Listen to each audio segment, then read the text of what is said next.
My self Vivekanand, welcome to all of you in Viveka maths YouTube channel. आज हम geometry के बारे में बताएंगे, एकदम इजी कंसेप्ट्स के साथ बताएंगे, अतः आप वीडियो को पूरा देखिएगा। यदि आप चैनल को सब्सक्राइब नहीं किए हैं तो कर दीजिएगा प्लीज़ सब्सक्राइब।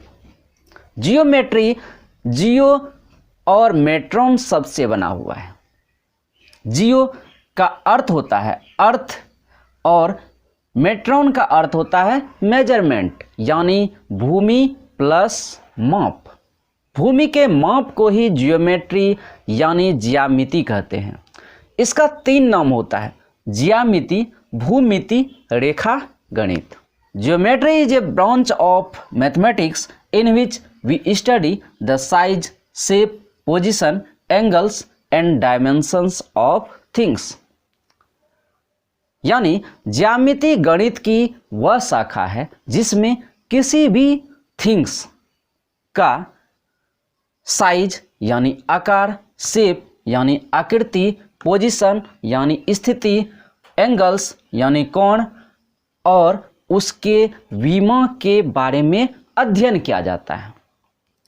या हम कह सकते हैं ज्यामिति गणित की वह शाखा है जिसमें बिंदुओं, रेखाओं, समतलों इत्यादि का अध्ययन किया जाता है। ज्योमेट्री की उत्पत्ति कहाँ से हुई? तो हम कह सकते हैं कि भूमि के नाप संबंधी कार्यों से ही इसकी उत्पत्ति हुई है। आरंभ में यह अध्ययन रेखाओं और रेखाओं से संबंधित घिरे क्षेत्र तक ही सीमित था, अतः इसे रेखा गणित भी कहते हैं। ज्योमेट्री मैथमेटिक्स का तीसरा सबसे बड़ा शाखा है। ज्योमेट्री को हम 2 भागों में बांट सकते हैं: plane geometry and solid geometry. Plane geometry में circle, triangle, square, rectangle, ellipse, parabola इत्यादि आते हैं, जबकि सॉलिड ज्योमेट्री में क्यूब, क्यूबाइड, कोन, स्फीयर इत्यादि आते हैं। अब चलते हैं ज्योमेट्री में प्रयुक्त होने वाले शब्द की ओर। पहला बिंदु, जो कि ज्योमेट्री का सबसे आधार यानी स्तंभ कहते हैं। बिंदु वह आकृति जिसमें लंबाई, चौड़ाई और मोटाई नहीं हो, यह विमाहीन होता है। इसे डॉट से सूचित करते हैं। दूसरा रेखा, लाइन, वह आकृति जिसमें केवल लंबाई हो और चौड़ाई तथा मोटाई नहीं हो, उसे रेखा कहते हैं। यह एक विमीय होता है। रेखा 2 प्रकार के होते हैं: सरल रेखा और वक्र रेखा।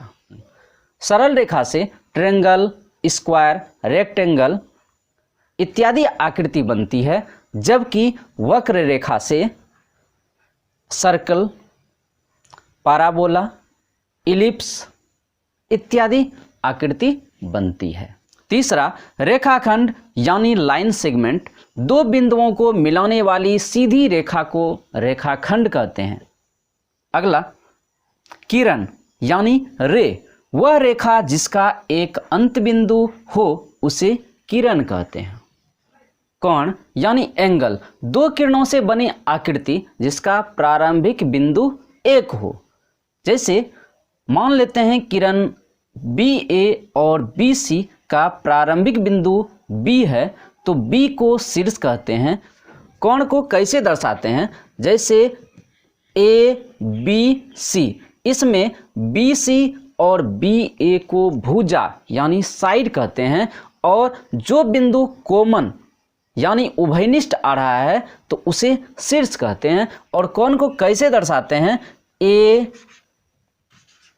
ABC, यानी हमेशा शीर्ष को बीच में लिया जाता है, या इसे लिख सकते हैं कोण CBA। कोण के प्रकार न्यून कोण यानी एक्यूट एंगल 90 डिग्री से छोटा होता है। दूसरा समकोण राइट एंगल 90 डिग्री के बराबर होता है। अधिक कोण ऑब्ट्यूज एंगल 90 डिग्री से बड़ा और 180 डिग्री से छोटा होता है। इन्हीं तीनों का ज़्यादातर प्रयोग होता है, अतः हम 3 का ही वर्णन कर रहे हैं। पूरक कोण यानी कम्प्लीमेंट्री एंगल वह दो कोण जिसका योग 90 डिग्री होता है एक दूसरे का पूरक कोण कहलाता है। जैसे 30 डिग्री का पूरक कोण कितना होगा, तो 90 डिग्री में 30 डिग्री सब्सट्रैक्ट कर देंगे तो कितना होगा 60 डिग्री, यानी x degree plus y degree equal to 90 degree हो तो x और y एक दूसरे का पूरक कोण कहलाता है। दूसरा समपूरक कोण सप्लीमेंट्री एंगल, वह दो कोण जिसका योग 180 डिग्री हो समपूरक कोण कहलाता है। जैसे 60 डिग्री का समपूरक कोण 180 में 60 डिग्री घटा देंगे तो क्या बचेगा 120, तो 60 और 120 एक दूसरे का समपूरक कोण कहलाएगा, यानी x degree plus y degree equal to 180 degree. अब चलते हैं कोण से संबंधित प्रॉब्लम की ओर। कोण ज्ञात कीजिए यदि एक कोण अपने पूरक कोण का दोगुना हो और दूसरा यदि एक कोण अपने समपूरक कोण का दोगुना हो। सॉल्यूशन, माना कि एक कोण x है तो दूसरा कोण इक्वल टू क्या होगा 2x। तो पहला x plus 2x equal to पूरक कोण कितना का होता है 90 डिग्री का, तो इसको लिख सकते हैं 3x equal to 90 degree, x equal to 90 degree but 3 equal to क्या होगा 30 डिग्री यानी 30 डिग्री। अतः एक कोण इक्वल टू 30 डिग्री और दूसरा कोण इक्वल टू 2x, 2 गुना 30 इक्वल टू 60 डिग्री। दूसरा प्रॉब्लम है एक कोण अपने समपूरक कोण का 2 गुना हो, तो x plus 2x equal to 180 degree, तो 3x इक्वल टू 180 डिग्री, तो x इक्वल टू क्या होगा 180 डिग्री बटे 3 इक्वल टू 60 डिग्री। अतः कह सकते हैं एक कोण बराबर 60 डिग्री, दूसरा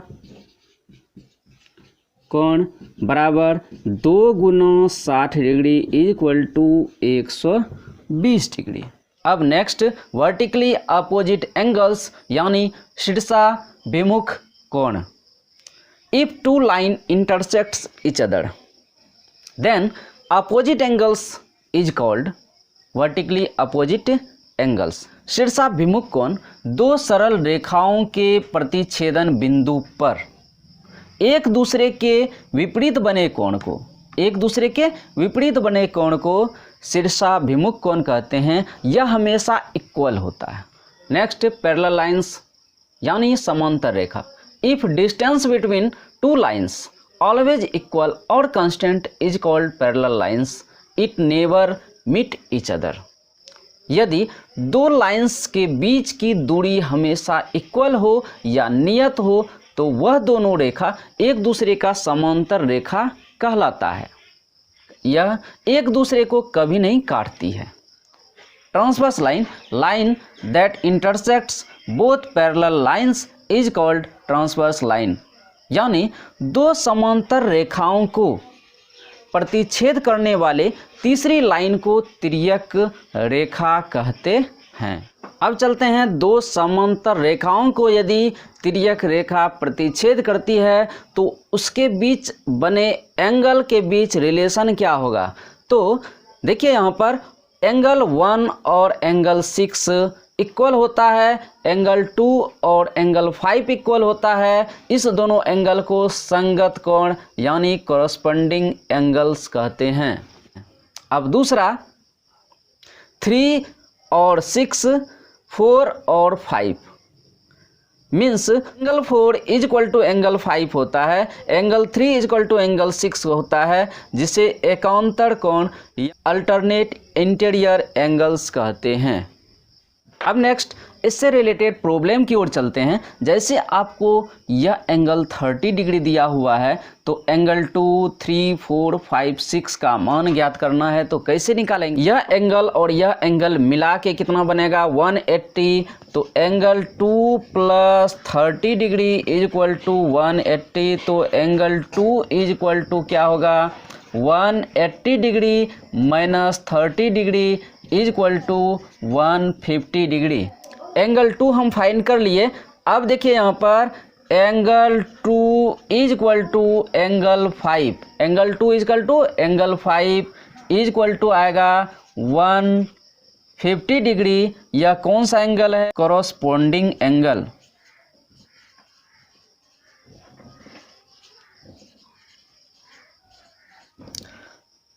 अब दूसरा angle 6 is equal to angle 30, angle 6 is equal to कितना? Angle 30 degree. यह भी मेरा आ रहा है क्रॉसपॉन्डिंग एंगल।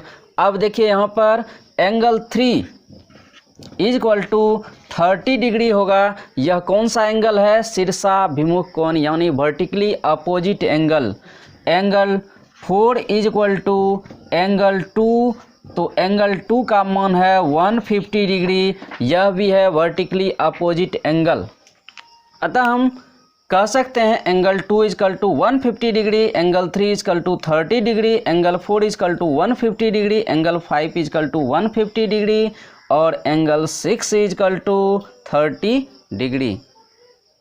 अब नेक्स्ट प्रॉब्लम, यदि दिया हुआ है A B parallel to C D और angle O A B is equal to 70 degree, angle O C D is equal to 60 degree, तो x का मान क्या होगा? इसके लिए A B parallel to E F खींचा,